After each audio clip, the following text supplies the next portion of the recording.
Hi friends, ഇന്ന് ഞാൻ വന്നിരിക്കുന്നത് ഡ്രൈ സ്കിന്നിനെ പറ്റിയിട്ടുള്ള 5 മോയ്സ്ചറൈസിങ് ക്രീമിനെ കുറിച്ച് പറയാനാണ്.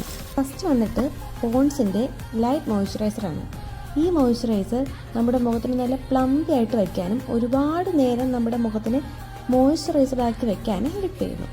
സെക്കൻഡ് വൺ പോൺസിൻ്റെ സൂപ്പർ ലൈറ്റ് ജെല്ലാണ്. ഈ മോയ്സ്ചറൈസറിൽ ഹൈലൂറോണിക് ആസിഡ് അടങ്ങിയിരിക്കുന്നതുകൊണ്ട് നമ്മുടെ മുഖത്തിന് നല്ല ഗ്ലോയിങ് ആക്കി വയ്ക്കാൻ ഈ മോയ്സ്ചറൈസർ ഹെൽപ്പ് ചെയ്യുന്നു.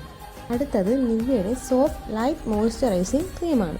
സോഫ്റ്റും വളരെ ലൈറ്റ് വെയ്റ്റ് ആയിട്ടുമുള്ള ഒരു മോയ്സ്ചറൈസറാണിത്. അടുത്തത് ന്യൂട്രിഡേമിൻ്റെ വിറ്റാമിൻ ഇ മോയ്സ്ചറൈസിങ് ലോഷനാണ്. ഇത് കുറച്ച് എക്സ്പെൻസീവ് ആയിട്ടുള്ളൊരു മോയ്സ്ചറൈസിങ് ലോഷനാണ്, എങ്കിലും നമ്മുടെ മുഖത്തെ വളരെ ഹൈഡ്രേറ്റഡ് ആക്കി വയ്ക്കാൻ സഹായിക്കുന്ന ഒരു അടിപൊളി പ്രൊഡക്റ്റാണിത്. അടുത്തത് റീഇക്വലിൻ്റെ സെറമൈഡ് ആൻഡ് ഹൈലറോണിക് ആസിഡ് മോയ്സ്ചറൈസറാണ്. നോൺ സ്റ്റിക്കി ആയിട്ടുള്ളൊരു പ്രൊഡക്റ്റാണ്. അതുപോലെ തന്നെ എക്സ്ട്രീംലി ഡ്രൈ സ്കിൻ ആയിട്ടുള്ളവർക്ക് പറ്റിയ ഒരു പ്രൊഡക്റ്റാണിത്. ഇനി ഇതുപോലുള്ള വീഡിയോകൾ കിട്ടുന്നതിനായി ഈ ചാനൽ ഒന്ന് സബ്സ്ക്രൈബ് ചെയ്യണേ. ബൈ.